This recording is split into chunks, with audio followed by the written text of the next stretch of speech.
Hi, this is John Campbell. I'm a candidate for the 53rd District of California congressional seat, and I'm here with...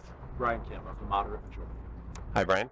Is it okay if we record this and post this on the internet? Absolutely. All right. What is the federal government doing or not doing that you think they should, and why is it important to you?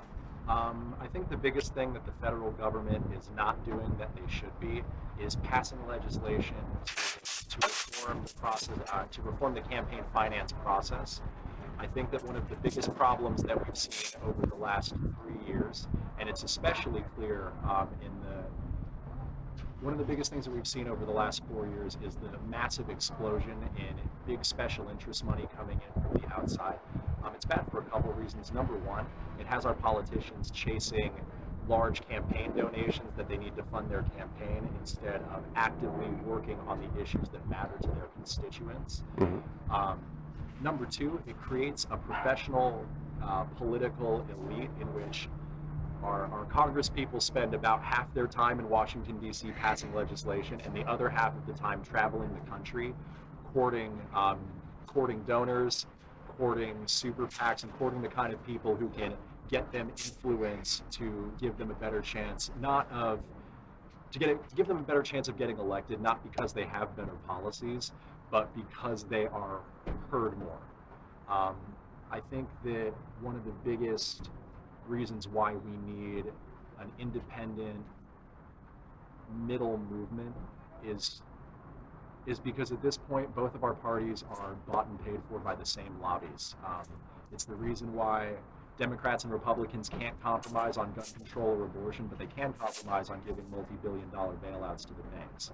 It's the reason why our federal government can't compromise on there's a bill that was stalled called the Justice and Mental Health Collaboration Act that would have expanded treatment programs for mentally ill veterans who were accused of crimes and expanded the veteran courts.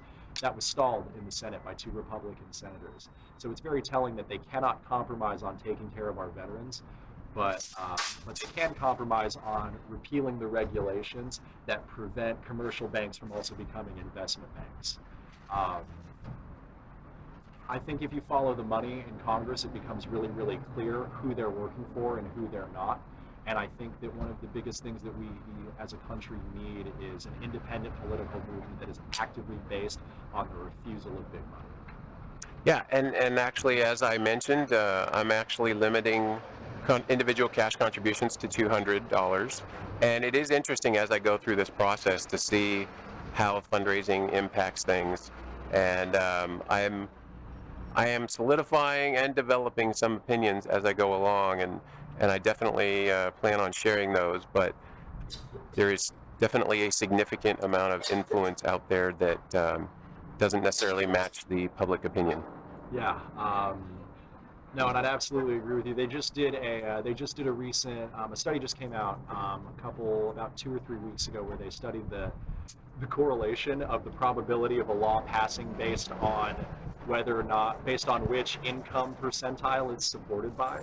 And it's amazing how when legislation is opposed by the top 20% of the country, it has almost zero chance of passing even if the rest of the country wants it.